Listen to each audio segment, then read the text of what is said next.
सर्वात आधी मेकअपची first step असते CTM म्हणजेच क्लिन्झिंग टोनर मॉइश्चरायझर। तर फेस क्लीन करून घेतला होता मी आणि टोनर पण अप्लाय करून झालेला होता। तर मी इथे मॉइश्चरायझरपासून व्हिडिओ स्टार्ट केलेला आहे। नेक्स्ट मी घेतलेला आहे प्रायमर आणि तो पण व्यवस्थित अप्लाय करून घेतलेला आहे। नेक्स्ट मी आता सगळ्यात आधी आयब्रोज करणार आहे आणि आयब्रोजसाठी मी ब्राउ क्रीम यूज केलेली आहे आणि सगळे प्रोडक्ट्स मी तुम्हाला साईडला विथ फोटोसहित दाखवणार आहे। तर आयब्रोला साईडला आउटलाईन करून झाल्यानंतर ती फिल केलेली आहे मी आणि स्पूलीने कोम्ब करून घेतलेला आहे। तर एक झालेली आहे, नेक्स्ट मी करून घेतलेली आहे।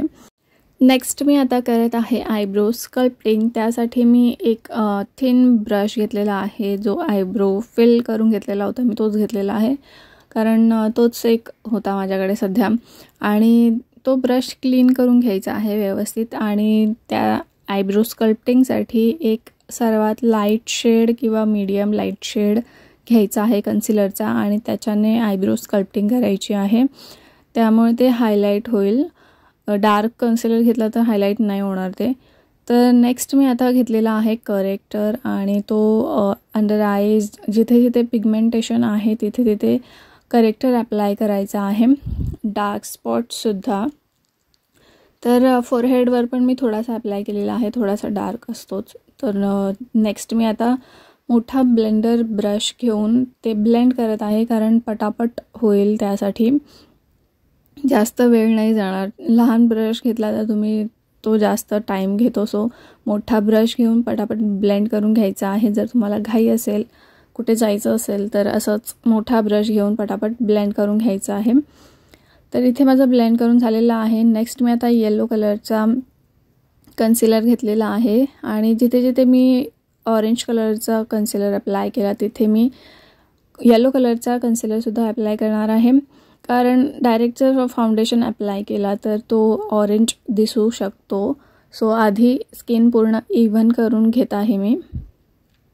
तर पूर्ण इव्हन झाल्याने तो आपण फाउंडेशन लावल्यानंतर ते ऑरेंज दिसतं, ते नाही दिसणार।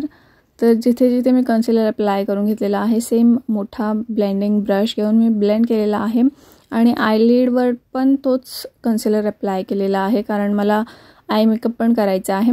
नेक्स्ट मी शुगरचा फाउंडेशन घेऊन तो व्यवस्थित ब्लेंड केलेला आहे आणि तुम्ही पाहू शकता मी आधी अंडर आईजवर डायरेक्टली अप्लाय नाही केलेला, आधी साईडला अप्लाय करून मग अंडर आईजला ब्लेंड करायचं आहे कारण तिथे जिथे जास्त कन्सिलर लागला असतं तिथे क्रीज येतात। तर फाउंडेशन ब्लेंड करून झाल्यानंतर मी इथे स्विस ब्युटीचा ब्लश घेतलेला आहे आणि तो आधी फिंगरने अप्लाय करून मग तो ब्लेंड करून घेतलेला आहे। तर नेक्स्ट आता मी घेतलेला आहे कॉन्टोर आणि तो मी कन्सिलरच यूज करत आहे कॉन्टोरसाठी, डार्क कन्सिलर, आणि तो मी फिंगरनेच अप्लाय करत आहे, एकदम कमी, जास्त लावायची काही गरजच नसते। आणि जर लावलं असतं ते साईडला पसरतं आणि पूर्ण ब्लॅक होऊन जातं। तर आधी थोड्यापासूनच सुरुवात करायची आहे। जर तुम्हाला वाटलंच की आणखी हवा आहे तर तुम्ही अप्लाय करू शकता।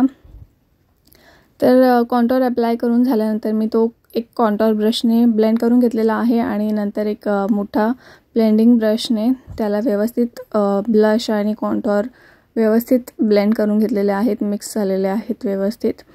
तर नेक्स्ट इथे मी जर तुमचं ब्लश जर अंडर आईजवर गेलेला असेल किंवा एकदम वर गेलेला असेल तर त्यासाठी तुम्ही अंडर आईज हायलाईट पण करू शकता। नॉर्मली अंडर आईज हायलाईट करतातच, तर हा पण एक त्याच्यामुळे होऊन जातं की ब्लश जर जास्तच वरतीपर्यंत लागला असेल, माझा असं मला वाटलं होतं की लागलेला आहे, तर मी तिथे लाईट कलरचा कन्सिलर अप्लाय करून तो व्यवस्थित ब्लेंड करून घेतलेला आहे।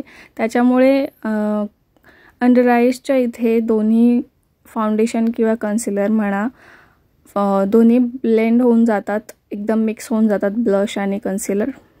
तर इथे माझं कन्सिलर ब्लेंड करून झाल्यानंतर मी इथे नोज कॉन्टोरिंग करत आहे, त्यासाठी मी फिंगरनेच अप्लाय केलेला आहे। नेक्स्ट मी छोटासा ब्रश घेऊन तो खाली असं ब्लेंड करत आहे, व्यवस्थित ब्लेंड करून घ्यायचं आहे, नाहीतर ते असं उठून दिसतं कॉन्टोरिंग। तर तुम्ही पाहू शकता मी असं खाली त्याला ब्लेंड करत आहे। तर इथे ब्लेंड करून झाल्यानंतर मी आता पावडरने मेकअप पूर्ण सेट करणार आहे। त्यासाठी मी आधी अंडर आईजच्या इथे कन्सिलर जो लावला होता तो मी व्यवस्थित ब्लेंड करून घेतलेला होता, कारण थोड्याफार क्रीज आल्या होत्या। नेक्स्ट मी त्याला पावडरने पॅक केलं। तर असंच करायचं आहे, कारण आपण जेव्हा वरखाली बघत असतो तेव्हा क्रीज येतातच। आणि नेक्स्ट मी आयलिडवर पण व्यवस्थित ब्लेंड करून मगच पावडर अप्लाय केलेली आहे, कारण आपण डोळे उघडझाप करतो तर तिथे थोड्याफार क्रीज तर येतातच, म्हणून आधी पटकन ब्लेंड करून मग पावडरने पॅक करायचं आहे। तर इथे पॅक करून झाल्यानंतर पूर्ण चेहऱ्याला मी पावडर लावून घेतलेली आहे। नेक्स्ट आता मी करणार आहे आय मेकअप। तर त्यासाठी मी 2 पिंक कलरचे शेड घेतले होते, एक लाईट शेड आणि एक डार्क शेड। तर सगळ्यात आधी लाईट शेडने मी क्रीजवर व्यवस्थित त्याला ब्लेंड करून घेतलेलं आहे, जास्त आयब्रोपर्यंत पण टच नाही करायचं आहे त्याला। नेक्स्ट मी आता घेतलेला आहे डार्क पिंक कलर आणि तो आउटर कॉर्नरला प्लेस केलेला आहे लीडच्या सर्वात आधी। नंतर मी हळूहळू क्रीजवर थोडासा नॉर्मली आलेली आहे, कारण तो लाईट पिंक आणि डार्क पिंक मिक्स व्हायला हवा, व्यवस्थित ब्लेंड व्हायला हवा। तर त्यासाठी तुम्हाला असंच करायचं आहे, जास्त पावडर घ्यायची नाही आहे, म्हणजे जास्त आयशॅडो नाही घ्यायचं आहे, नॉर्मल घ्यायचं आहे हळूहळू। आणि नंतर मी आता मोठा फ्लफी ब्रश घेऊन त्या दोघांना मिक्स केलेला आहे, व्यवस्थित ब्लेंड करून घेतलेला आहे। आणि तुम्ही पाहू शकता खूप छान ब्लेंड झालेला आहे। आणि आयशॅडो मेन ब्लेंड करायचाच आहे, नाहीतर आय मेकअप चांगला नाही दिसत आणि ते पॅच दिसतात। तर नेक्स्ट इनर कॉर्नरसाठी मी इथे कोणता शिमरी आयशॅडो नाही यूज केलेला आहे। मी घेतलेला आहे मेबेलिनचा मास्टर क्रोम हायलायटर गोल्ड आणि तोच मी इनर कॉर्नरवर अप्लाय केलेला आहे। नॉर्मली मी हाच यूज करते, कधी ब्राउन गोल्ड वगैरे जर गोल्ड लागत असेल शिमरी आयशॅडो तर मी जास्त करून हा मेबेलिनचा हायलायटरच यूज करते। खूप छान दिसतो तो आणि शाईन पण खूप छान असते त्याची। तर तुम्ही पाहू शकता किती व्यवस्थित ब्लेंड पण झालेला आहे तो। त्या दोन्ही आईजवर मी तो लावून घेतलेला आहे आणि जी मधली लाईन असते पिंक आणि इनर कॉर्नरचा आयशॅडो किंवा शिमरी आयशॅडो ते दोन्ही व्यवस्थित ब्लेंड करून घ्यायचे आहेत, त्यामुळे ते पॅच नाही दिसणार, वेगवेगळे नाही वाटणार। तर त्यासाठी व्यवस्थित मी इथे ब्लेंड करून घेतलेले आहेत त्या दोघांना। आणि इथे माझा आयशॅडो लावून कंप्लीट झालेला आहे आणि खूप छान ब्लेंड झालेला आहे तो। तर इथेच माझा आयशॅडो लावून कंप्लीट झालेला आहे। नेक्स्ट स्टेप जो आहे आय मेकअपमध्ये आयशॅडो नंतर लावायचा आहे लायनर। तर इथे मी नॉर्मल विंग लायनर लावणार आहे, त्यासाठी मी घेतलेला आहे मेबेलिनचा आयलायनर। तर तुम्ही पाहू शकता मी आधी त्या ब्रशने लावलेला आहे, नंतर मी यूज केलेला आहे अँग्युलर ब्रश। जर तुम्हाला जमत नसेल तर तुम्ही नॉर्मल जो ब्रश मिळतो त्याच्यानेच लावू शकता लायनर। आणि नेक्स्ट आता मी लोअर लॅश लाईनला आयशॅडो लावत आहे आणि त्यासाठी घेतलेला आहे मी एक पर्पल कलर आणि तो मी जास्त नाही लावत आहे, मला जास्त आवडत नाही किंवा तो पसरला जातो, म्हणून हलकासा मी लावून घेतलेला आहे। जर तुम्हाला बोल्ड आय मेकअप करायचा असेल तर तुम्ही थोडा जास्त यूज करू शकता। नेक्स्ट मी आता आयशॅडो लावून घेतल्यानंतर लोअर लॅश लाईनला मस्कारा लावलेला आहे आणि तो लावताच माझा मस्कारा साईडला पण लागलेला आहे। तर त्यासाठी काही घाई करायची नाही आहे, क्लीन करायला नाही घ्यायचं आहे लगेच। तर तुम्हाला जे करायचं आहे ते फक्त वेट करायचं आहे, तोपर्यंत मी माझी बाकीची कामं करून घेतली। तुमच्याकडे नसेल तर तुम्ही थोडा वेळ वेट करू शकता किंवा फॅन खाली बसून त्याला ड्राय करू शकता। तर माझं बाकी होतं ते हायलायटर आणि लिपस्टिक, तर मी हायलायटर लावून घेतलेलं आहे। नेक्स्ट मी आता लिप लायनरने लिप्सला आउटलाईन करत आहे।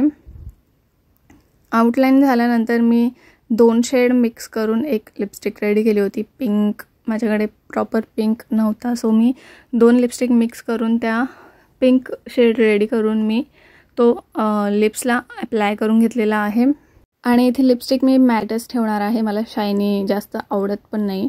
तर इथे माझा मस्कारा जो मी लावलेला होता आणि तो जो साईडला लागलेला होता तो ड्राय झालेला आहे कम्प्लीटली। तर मी त्याला एका स्पूली ब्रशने हलक्या हाताने काढत आहे। स्किनला जास्त त्रास नाही द्यायचा आहे, वरच्यावर काढायचा आहे।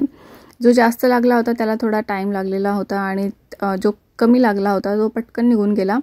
तर तो आधी मी काढून घेतला आणि नेक्स्ट मी आता जो जास्तवाला लागलेला होता तो मी काढून घेतलेला आहे. थोडा वेळ लागतो बट तो निघून जातो, पूर्ण मेकअप खराब नाही होत. आणि तो काढल्यानंतर जर तुम्हाला थोडासा ब्लॅकिश वाटत असेल तर तुम्ही तिथे कन्सिलर ॲप्लाय करून व्यवस्थित ब्लेंड करून त्याला पावडरने पॅक करू शकता. तर मस्कारा निघून गेलेला आहे आणि माझा मेकअप नॉर्मल झालेला आहे, जसा होता तसा. आणि माझा मेकअप खराबसुद्धा नाही झालेला आहे आणि मला पूर्ण मेकअप परत करायची काही गरज नाही लागलेली आहे. तर इथेच माझा मेकअप कंप्लीट झालेला आहे. तुम्हाला कसं वाटलं हे मला नक्की सांगा आणि जर व्हिडिओ आवडली असेल तर तुम्ही व्हिडिओला लाईक करा.